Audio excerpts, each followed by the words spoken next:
Mukhang malapit ka na nga eh. Sira ka talaga. Sagot niya at nauna na sa paglabas ng classroom. Oo kaya, hindi mo ba nahahalata? Hindi, kasi I'm normal. Mukha mo, hindi ka mukhang normal. Mukha kang babaeng tulala. Biro nito at nagtawanan pa sila habang pababa ng hagdan. Ayaw mo ba talagang i-share yan? Seryosong tanong nito nang maupo sila sa bench. Hinihintay ang sundo nila. Wala naman kasing problema eh, kaya walang dapat na i-share. Sagot niya at ngumiti rito. I won't believe you. Nakasibangot na sabi nito at bago pa siya nito makulit ulit ay dumating na ang sundo nito. Kaya naman kaagad na ito nagpaalam sa kanya at sumakay na sa kotse nito. Naiwan siyang nakamata lang sa mga estudyanteng paruot pa rito sa campus. May mga partner ang iba at halata sa mga mukha ng mga ito na masaya at in love na in love. May mga nag-iisa namang naglalakad na hindi naman malungkot. Mukha namang kontento na. Bumuntong hininga siya at muling pumasok sa isip niya si Jericho. Napasimangot siya at sinandal ang likod sa upuan. Where are you, Jericho? Bulong niya sa hangin. Magkasama nga sila sa bahay pero hindi naman sila nagkikita. Tinataguan siya nito at biglang pumasok sa isip niyang rooftop kung saan nagtapat ito sa kanya ng tunay na damdamin. Right, sabi niya at tumayo mula sa pagkakaupo at nagtatakbo papunta sa rooftop. Hindi siya sigurado kung nandoon nga si Jericho pero malakas ang kutob niya na doon ito naglalagi at nagpapalipas ng oras. Kung hindi man niya makita ito doon, baka sa mga susunod na araw, maaabutan din niya ito doon. Humihingal pa siya nang marating ang rooftop. Malayo-layo din kasi ang tinakbo niya at hindi biro ang taas ng inakyat niya, makarating lang sa rooftop. Gosh! Hinihingal na usal niya nang makarating sa taas. Iginala niya ang mga mata sa paligid pero wala siyang makitang tao roon. Nagkibit balikat siya. Bigla siyang may narinig na tumatawang babae. Napakunot noo siya at napansing may dalawang bulto sa may kubo. Wala sa sariling humakbang siya palapit roon. Nagulat siya sa nakita. Nanlaki ang mga mata niya at naibagsak pa sa semento ang bakpak na bitbit. Nakita niya si Jericho habang hinahalikan ng isang magandang babae na naka-nursing uniform. At hindi yun si Crystal. Napalunok siya at tila mapait ang nalunok niya. Hindi niya mabawi sa mga ito ang mga mata niya. Tila napako ang mga iyon sa dalawang naghahalikan. Oh God! Tili ng babae nang mapansin siya. Nakatalikod si Jericho sa kanya kaya ang kahalikan nitong babae ang nakakita sa kanya. Why? Tanong ni Jericho at tuminto sa paghalik sa leeg ng babae at nilingon ang tinitingnan ng kahalikan nito. Your sister. Narinig niyang sagot ng babae. Muli, tila tinusok ng karayom ang dibdib niya at sinundan pa ng sunod-sunod na saksak sa kutsilyo. Your sister. Bianca. Bulong ni Jericho at nagtama ang kanilang mga mata. Nakita niyang nahiya ang babae at inayos ang sarili. Nilayo ng konti ang sarili kay Jericho at nahihiyang napatingin sa kanya habang inaayos ang uniform na nalihis na marahil kung hindi siya dumating ay baka kung saan na umabot ang ginagawa ng mga ito. Humugot siya ng malalim na paghinga dahil pakiramdam niya pangangapusan na siya ng hininga. Naninikip ang dibdib niya at tila sasabog na ang dibdib niya sa sakit na nararamdaman. Nararamdaman na rin niya ang pamumuo ng mga luha sa mata niya pero pinilit niyang huwag umiyak. Kinagat niya ang dila para pigilan ang luhang nais pumatak. What are you doing here, Bianca? Naiilang na tanong ni Jericho at sinuklay ang kamay sa buhok. I should go. Naiiyang sabi ng babae na hindi pa rin niya makilala kung sino. Sabagay sa dami ba naman ng mga estudyante sa SMU, paano niya ito makikilala? Basta ang alam niya hindi ito si Crystal at kilala siya ng babae bilang sister ni Jericho. Pareho pa sila ni Jericho na nakasunod ang tingin sa babae habang paalis ito hanggang sa mawala na ito sa paningin nila. Bumuntong hininga muna siya at nilingon si Jericho. Nagtama ang kanilang mga mata. What are you doing here? May tigas na tanong nito sa kanya at ang damit naman itong inayos nito. Nag-iwas siya ng tingin habang nag-aayos ito ng damit na marahil ay nagulo ng babaeng kahalikan nito kanina. At muli tila dinudurog ang puso niya, maisip lang na may kahalikan itong babae. Bakit kailangan pa niyang makita si Jericho kasama ang ibang babae? So that's it. Dito mo dinadala ang mga babae mo. Taas kilay na ako sa niya. Babae? Kunot noong tanong nito. Yes. Mga babaeng nilalaro mo at pinasasakay. Wait, nilalaro at pinasasakay? There was a mistake. Hindi ko sila nilalaro at pinasasakay. Kung anong nakita mo sa amin, sila ang may gusto nun. At sinamantala mo naman. Bianca, lalaki ako at kahit i-explain ko sa'yo, hindi mo maiintindihan. Sagot nito at lumabas na ng kubo. Hindi nga, dahil hindi ko maintindihan kung bakit kailangan dito pa sa rooftop. Bakit hindi sa kotse mo o kaya sa ibang lugar? What do you mean? Bakit dito sa rooftop? Kunot nung tanong nito. Oh, I thought. Hindi niya alam kung paano i-explain dito. Paano ba niya sasabihin dito na mula nang dalhin siya nito sa rooftop at magtapat ng damdamin ay ang rooftop na ang pinakasagradong lugar para sa kanya at nadungisan iyon nang makita niya itong may kahalikang ibang babae. Lahat ba ng babae mo dito mo dinadala? Tanong niya rito. Dito man o kahit saan ko sila dalhin, labas ka doon. Wala kang pakialam. Inis na sagot nito. You're right. Sino nga ba naman ako? According to your new girlfriend, I'm just your sister. Mapait na sagot niya. Look, Bianca, things are different now. Ganoon ka ba kadaling makamove on? Porket hindi kita nabigyan ng magandang sagot sa damdamin mo, agad-agad may ibang babae ka nang isinasama dito sa rooftop? Naiiyak na tanong niya. Bianca, stop calling me. Akala ko pa naman seryoso ka sa akin. Akala ko iba ang pagtingin mo sa akin. I thought you were different but I was wrong. Really wrong. Mali din na hanapin kita dito sa rooftop. Akala ko iniwasan mo ko dahil ayaw mo masirang tiwala nila lola sa atin. I was wrong. Iniiwasan mo pala ako dahil nakahanap ka na ng bago mo. Akala ko pa naman tulad ko hindi ka makatulog kakaisip. Akala ko you dumped me. Don't you remember? Putol nito sa sasabihin pa sana niya. I did. Dahil iniisip ko si na lola dahil... Why, Bianca? Do you love me too? Hamon na tanong nito at tumakbang itong palapit sa kanya. I don't know. But I always want to see you around. I want you near me. I want to be with you.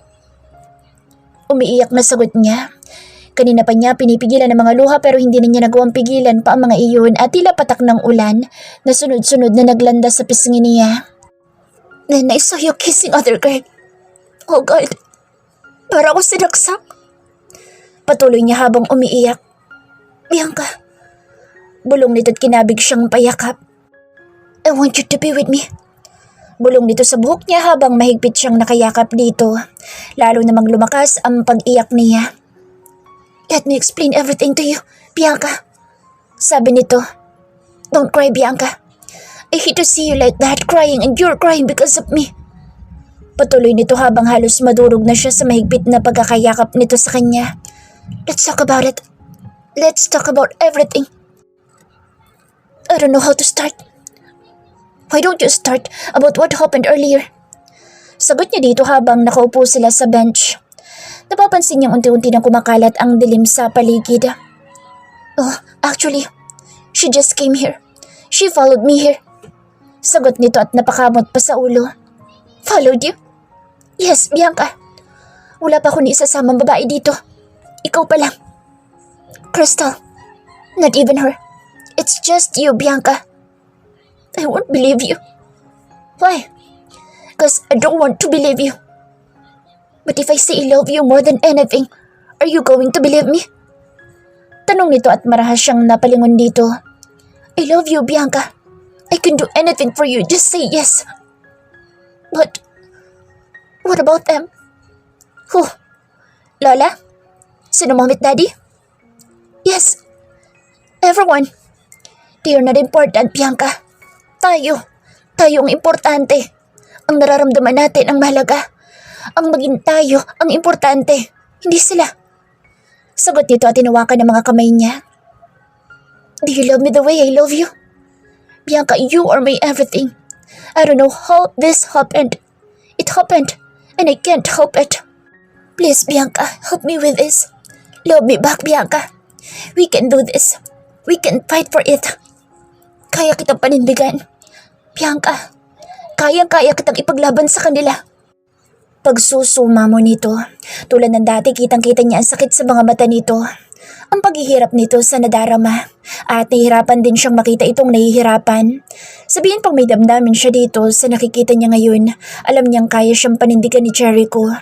Naniniwala siyang ipaglalaban siya nito dahil seryoso ito sa nararamdaman nito sa kanya. Kahit sabihin pa niyang napakabata pa niya para malaman ang bagay na iyon, naniniwala siya sa kung anong nakikita ng mga mata at nararamdaman ng puso niya. Mahal niya si Jericho, pareho sila ng nararamdaman nito. Bakit nga ba hindi nila bigyang laya ang mga damdamin nila? Kaya naman nilang parehong ipaglaban iyon. Bianca, do you love me? Muling tanong nito at hinaplos sa mukha niya. Sunod-sunod na patak ng luha ang dumaloy sa pisngi niya. Pinahid naman ng mga kamay ni Jericho ang bawat luhang pumatak sa pisngi niya. Don't cry please. Bulong nito na lalong nagpalakas sa iyak niya. At nang hindi na niya mapigilan ay biglaan niya itong niyakap at humaguluhol ng iyak. Bianca, don't cry please. Bulong pa rin ito habang tulad niya, mahigpit din ang pagkakayakap nito sa kanya. I love you, Jericho. I love you so much. Umiiyak na amin niya habang nakasubsob sa balikat nito. You love me? Tanong nito at kumalas sa pagkakayakap sa kanya. I love you. Sagot niya. Oh my God, Bianca. You love me too. Masiglang sabi nito at kinabig siyang payakap. I love you so much, Bianca. I love you. Paulit-ulit na sabi nito habang halos madurog na siya sa mahigpit na yakap nito. I love you, Jericho. Sagot niya rito. You don't know how happy I am, Bianca. You don't have any idea what my heart's singing right now. You do. You don't have any idea what I really feel right now.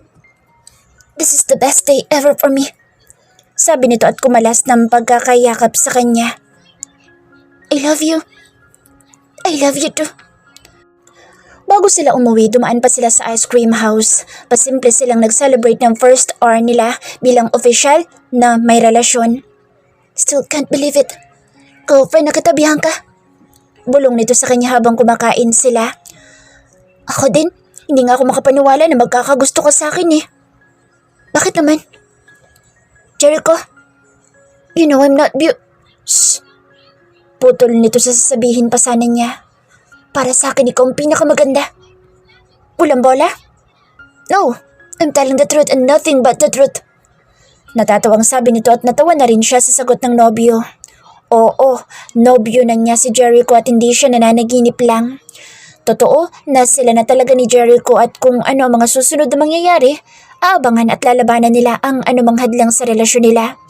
Paninindigan nila ang pinasok nila. Nasimulan na nila kaya tatapusin nila. Kanina pa nakahinto sa tapat ng mansyon ang kotse ni Jericho at pareho silang tahimik habang nakatingin sa mataas na gate ng mansyon. Kahit hindi niya tanungin si Jericho, alam niya kung ano iniisip nito. Tulad niya, inaalala niya ang donya at mga taong kumukup-kup sa kanya.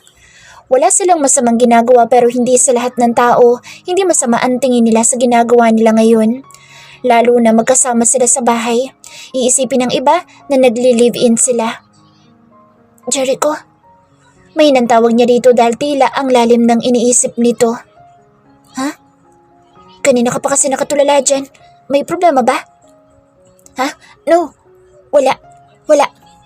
Sagot nito at nilingon siya at kinuha ang kamay niya. Ipaglalaban kita, Bianca. Tandaan mo yan. Kahit ano mangyari, paninindigan kita. Sabi nito at hinalikan ang kamay niya. Salamat.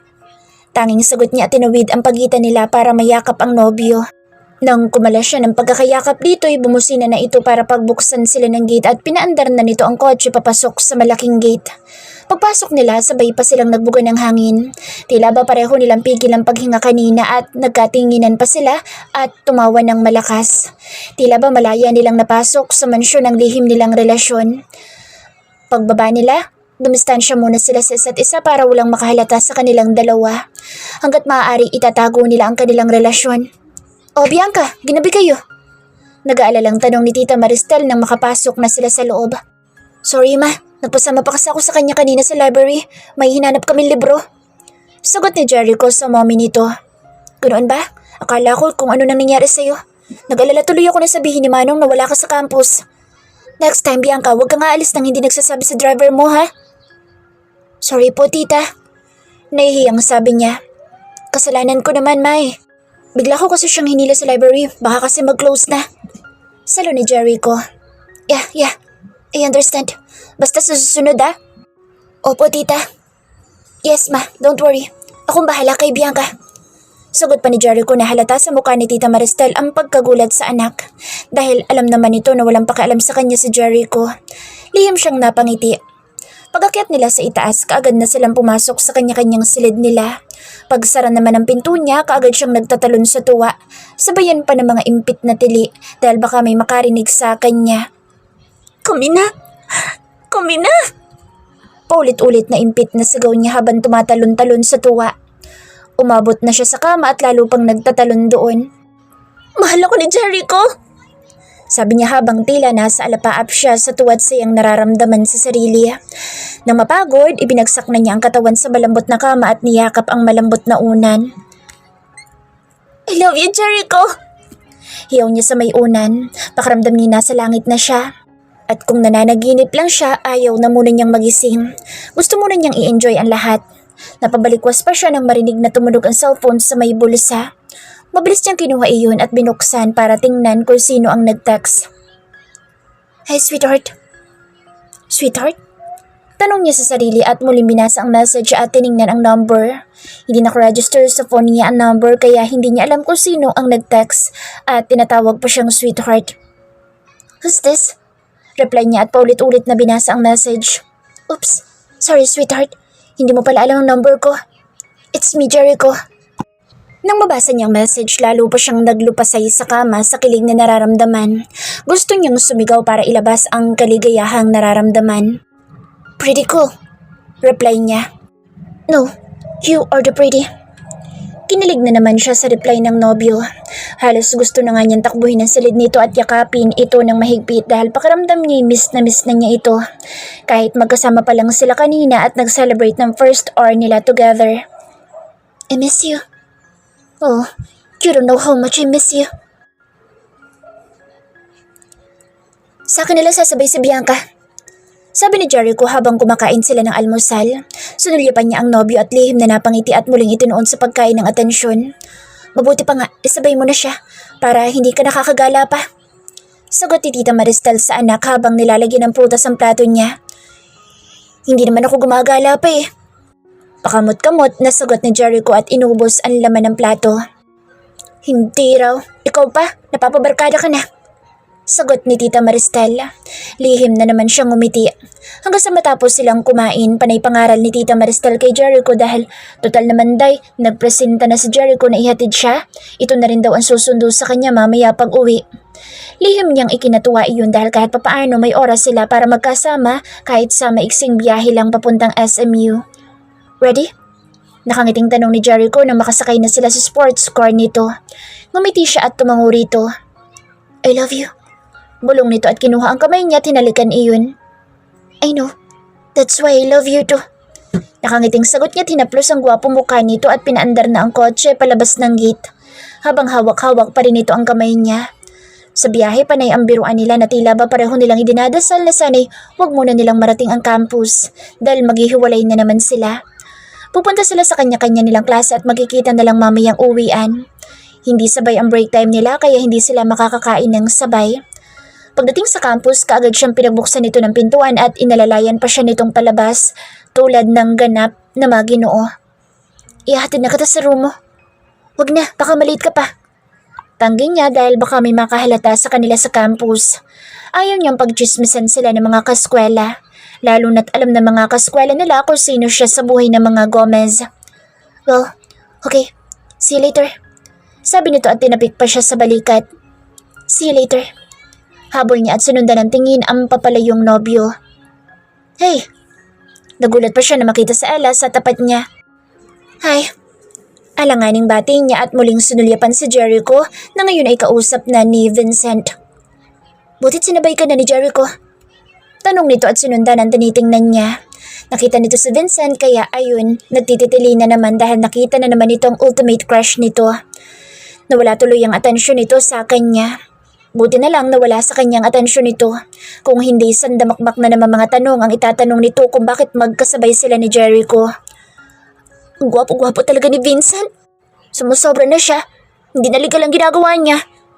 Kinikilig na sabi nito. Anong hindi legal? Tanong niya at lumakad na papunta sa high school building. Ganyan. Basta-basta na lang siya susulpot kung saan-saan at pakikiligin ako. Kinikilig na sagot nito at sumunod sa kanya sa pag-akyat sa hagdan kasabay ang ilan pang mga estudyante doon. Wala ngang kamalay-malay ang tao sa nangyayari sa iyo eh. Natatawang sagot niya dito. Grabe ka naman. Alam niya na kinikilig ako sa kanya, no? Kaya lalo niya akong pinakikilig. Assuming? Sagot niya, tinampas siya ni Ella sa balikat. Aray! Reklamo niya at nakita niya si Sean malapit sa may classroom nila. Kitang-kita din niya ang kinikilig niya mga kaklase at katabing room nila doon. Kinikilig ang mga ito kay Sean habang nakatayo sa may tabi ng pinto at may hawak-hawak na bulaklak. Napalunok siya. Ayaw niyang isipin na para sa kanya ang mga bulaklak na iyon dahil hindi niya alam kung matatanggap niya iyon o hindi. Iba na ang sitwasyon niya ngayon. Hindi na siya maaaring tumanggap ng kung ano-ano galing kay Sean o kahit na sinong lalaki pa. May boyfriend na siya kahit pa sabihin na patago ang relasyon nila ni Jericho. Wow, ang haba ng hair. Bulong ni Ella at binunggo pa siya sa bewang. Sinulyapan lang niya ito at muli ibinalik kay Sean ang atensyon.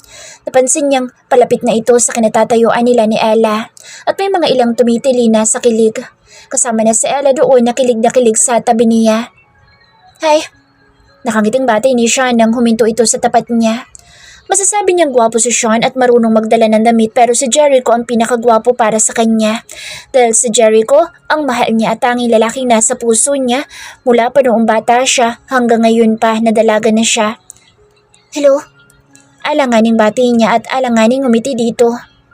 Wow, Sean, effort kung effort niyan ha? Sabat ni Ella. Of course, kailangan mag-effort pag may gusto ka makuha. Nakangiting sagot ni Sean at iniabot ang red roses sa kanya. For you, Bianca. Nakangiting sabi nito at iniaabot sa kanya ang mga bulaklak. For me? Yeah, roses for the most beautiful girl. Hindi niya alam kung tatanggapin o hindi ang bulaklak. Nanatili lang siyang nakamata rito. Narinig niyang ilang nagtitili ang mga kaskwela na nanonood sa kanila. Tanggapin mo na. Panunukso pa ni Ella sa kanya at pasimple siyang itinulak dito palapit kay Sean. Thank you. Alanganing sabi niya tinanggap ang bulaklak. Pasimple pa niya iginala ang mga mata dahil baka nasa paligid si Jericho at makita ang nangyayari at pag-awayan pa nila iyon. And this, sabi ni Sean at inilabas ang chocolate sa likod ng bulsa na lalong ikinatili ng mga nandoon. Nagtititili ang mga estudyante doon na umaagaw na talaga ng pansin sa building. Napalunok siya at tinanggap na rin niya ang chocolate. You like it? Tanong ni Sean. Yeah, thank you. Tanging sagot niya at nagyuko ng ulo. You're so lucky. Bulong ni Ella. Can I join you sa lunch? Tanong ni Sean. Sure. Your treat, ha? Sagot ni Ella. Yup, may treat. Nakangiting sagot naman ni Sean. Wholesome, di ba, Bianca? Tanong sa kanya ni Ella dahil wala siyang kibo. Yeah. Tanging sagot niya. See you later, guys.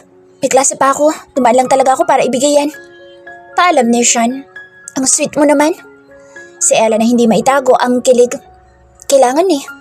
Tanging sagot ni Sean at muling nagpaalam na sa kanila.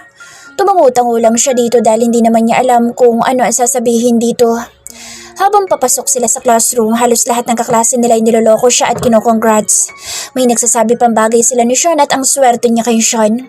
Ngumiti lang siya sa mga ito at naupo na sa desk. Sinulyapan niya ang mga bulaklak at chocolates. Iniisip niya kung paano niya maitatago ang mga iyon kay Jericho mamaya. Ayaw naman niyang itapon o ipamigay dahil baka sabihin ng mga kaklase niya ang arte-arte niya. Galing na nga kay Sean ang mga iyon. Isa si Sean sa mga heartthrob sa SMU, kabilang sina Jericho, Vincent at kung sino-sino pang gwapo sa campus nila. Saan mo gustong mag-lunch? Tanong ni Ella nang matapos na ang klase nila. Anywhere. Tanging sagot niya at sinulya pa ng cellphone kung may message mula kay Jericho. At meron nga itong message. Napangiti siya at pasimpleng lumayo kay Ella para malayang mabasa ang message nito at makareply siya. Don't skip your lunch. I love you. Sad day. We are not able to eat lunch together. Keep safe, I miss you. Lumalim ang ngiti niya sa labi matapos mabasa ang mga message ni Jericho sa kanya. Isa-isa din niyang sinagot ang mga iyon ng sweet messages din. Sino yan? Si Sean ba yan? Tanong ni Ella nang makita siyang pangiti-ngiti. Hindi. Sagot niya at mabilis na itinago ang cellphone sa bag. Hi girls! Bati ni Sean na paakyat sa may hagdan. Hey, Sean! We were waiting for you. Saan ba tayo magla-lunch? Tanong ni Ella. Sa school cafeteria na lang muna. You two are not allowed to go outside the campus eh. Sagot ni Sean at lumapit sa kanya. Oo nga pala. Sayang, gusto ko pa naman ng french fries sa Fries Friends. Nakasimangot na sagot ni Ella. After school, pwede ko kayong i-treat doon. Sagot ni Sean. Wow, I like that. Sige, magpapaalam ako. Ani Ella. Mga ito lang ang nag-uusap at nagpaplano ng gagawin nila. Naiinis siya dahil hindi naman siya tinatanong ng mga ito kung okay lang ba sa kanya. Let's go, baka maubos na masarap na ulam sa cafeteria. Yaya ni Sean at lumakad na silang tatlo. Tahimik lang siya habang naglalakad, bit-bit mga bulaklak at nasa bag naman niya ang chocolates. Pinoproblema niya mamaya kung paano niya maitatago iyon kay Jericho. Pagdating nila sa cafeteria, marami ng estudyante pero may naka-reserve ng mesa para sa kanilang tatlo. Kaya naman kaagad na silang naupo at umorder na ng kakainin. Wala siyang ganong kumain. Nasa isip niya si Jericho. Nag-aalala siya na baka biglang dumating ang nobyo at makita silang magkasama ni Sean. Kahit nasabihin pang walang masama, nasabay silang kumain ni Sean. Pare! Narinig niyang tawag ni Sean sa di kalayuan. Napatigil tuloy sa ere ang pagsubo niya at sinundan ng tingin ang tinawag ni Sean. Nakita niya si Jericho at Vincent na papasok sa cafeteria. Nakita niyang nakakunot ang noo ni Jericho nang makita siyang nakaupo sa tabi ni Sean. Napakagat-labi siya. Jericho! Vincent! Join us! Tawag ni Sean sa dalawang bagong dating. Nagkasalubong ang mga mata nila ni Jericho at nababasa niya ang mga tanong doon kung bakit magkasama sila ni Sean. Ipinagpasalamat na lang niya sumama sa Ella kung hindi mas lalo itong magagalit sa kanya. Hey! Tanging sabi ni Jericho na makalapit at nalipat ang tingin sa bulaklak sa gilid ng mesa katabi ng bag niya. Flower? For what? Tanong ni Vincent at naupo sa tabi ni Sean. Hindi naman alam ni Ella kung paano kikilos sa tabi niya ngayong nasa harapan na nila si Vincent. Tulad niya, hindi niya alam kung paano kikilos ngayong nasa tabi niya si Jericho. For Bianca, I brought her a fresh flower. Mayabang na sagot ni Sean. For what? Tanong ni Jericho na nanatiling nakatayo sa tagiliran niya. Sinulyapan siya nito at nagyuko naman siya ng ulo. Ayaw niyang si Sean ang unang pag-aawayan nila ngayon. Ayaw niyang mag-away na sila, nakakasimula pa lang ng relasyon nila. Natatakot siyang magalit sa kanya si Jericho. I'm courting her. Nakangiting sagot ni Sean. Courting her? Nagtatakang tanong ni Jericho. Tiningalan niya ito at nakita niya sa mga mata ang galit. Napakagatlabi siya. Yup, nagpaalam na ako sa mommy mo at kay Doña Feliza. Sa akin nagpaalam ka ba? Tanong ni Jericho at sinulyapan siya. Nanatili siyang walang kibo. Kailangan pa ba? I don't know. Tanging sagot nito at tumalikod na. Pare, saan ka pupunta? Tanong ni Vincent. May nakalimutan ako sa library. Sagot nito na hindi man lang lumilingon. Okay, sasabay na ako sa kanila mag-lunch. Habol ni Vincent pero hindi na sumagot pa ulit si Jericho. Nagtuloy lang ito sa paglabas ng cafeteria. May treat pare. Get whatever you want. Sabi ni Sean kay Vincent. I will. Sagot naman ni Vincent at tumayo na para kumuha ng lunch. Let me help you. Presenta ni Ella. Tumango naman si Vincent at sabay na lumapit sa counter. Do you like anything? Tanong ni Sean nang silang dalawa nilang nasa mesa.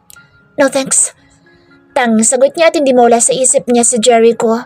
Alam niya kung saan ito pupunta. Nakasisigurado siyang sa rooftop ito pupunta. Sean, thank you sa lunch, but I have to go. May iniuutos nga pala sa akin sa lola sa head office. Pagsisinungaling niya para makaalis lang at hanapin si Jericho. Ganun ba? Disappointed na sagot nito at nalungkot ang muka. Yeah, I'm sorry. Pagkasabi na lang kay Ellen na makita na lang kami sa classroom mamaya. Paalam niya at kaagad na siya tumayo. Paalis na siya nang ihabol niya siya ng bulaklak na bigay nito. Bring this. This is yours. Sabi nito. Kinuha naman niya iyon at nagmamadali na lumabas ng cafeteria. Ni hindi na niya nasulyapan sa Ella. Ang nasa isip niya lang ay makausap si Jericho. Ayaw niya magalit ito sa kanya. Nagtatakbo siya papunta sa rooftop. Nakasisigurado siyang nandoon si Jericho. Yun ang paborito nitong lugar at doon niya ito sinagot kahapon. Kahit tumihingal siya, hindi siya uminto sa pagtakbo sa hagdan. Pagdating niya sa taas, hindi naman siya nabigo. Nakita niya si Jericho na nakaupo sa bench. May hawak-hawak na bola ng football. Sinisipa-sipa nito iyon. Humugot muna siya ng malalim na paghinga bago lumapit dito. Ay, alanganing bati niya. Sunulyapan lang siya nito at tinuloy ang paglalaro ng bola. I'm sorry. Sabi niya tumigil ito sa ginagawa at nilingon siya. Sorry for what? Magaspang na tanong nito at sinandal ang likod sa upuan. About Sean. Nakayukong sagot niya. Are you really sorry? Tanong nito at tiningnan ang bitbit niyang bulaklak. Bigla niyang naitago iyon sa likod. Ayaw na nga niyang dalhin iyon pero ayaw niyang makahalata si Sean. Bakit dala mo pa yan? And in the first place, bakit ka tumatanggap ng bulaklak kay Sean? Bakit ka nagpapaligaw sa kanya? Don't you know may boyfriend ka na? Galit na sabi nito. I'm sorry. Naiiyak na sagot niya. Natatakot siya pag nagagalit si Jericho. Hindi ko lang matanggihan kanina. Ayokong makalata siya eh. Nakayukong paliwanag niya. Hanggang kailan ka tatanggap ng regalo kay Sean? Hanggang kailan ka magpapaligaw sa kanya? Galit na tanong nito tumayo mula sa kinaupaan at humakbang palapit sa kanya. Nanatili lang siyang nakayuko. Sorry talaga. Paulit-ulit na sabi niya at naiyak na siya ng tuluyan. Oh no, don't cry Bianca. Iiwasan ko na si Sean. Sabi niya at nag-angat ng ulo. Hindi na ako tatanggap ng regalo sa kanya. Huwag ka na magalit. Pagsusumamo niya. Hindi naman ako galit. It's just that kailangan lang na huwag mo nang paasahin si Sean. Kaibigan ko siya at ayoko magkaroon kami ng gap sa pagkakaibigan namin. Paliwanag nito at kinuha ang kamay niya. Gusto ko lang ipaliwanag mo na maayos sa kanya lahat para hindi na siya umasa pa sa'yo. I will, basta huwag ka lang magagalit sa akin. Sagot niya at suminghot-singhot. Hindi na. Sagot nito at niyakap siya. Yumakap din siya dito ng mahigpit. I love you. Bulong niya. Oh Bianca, I love you too. Sagot nito.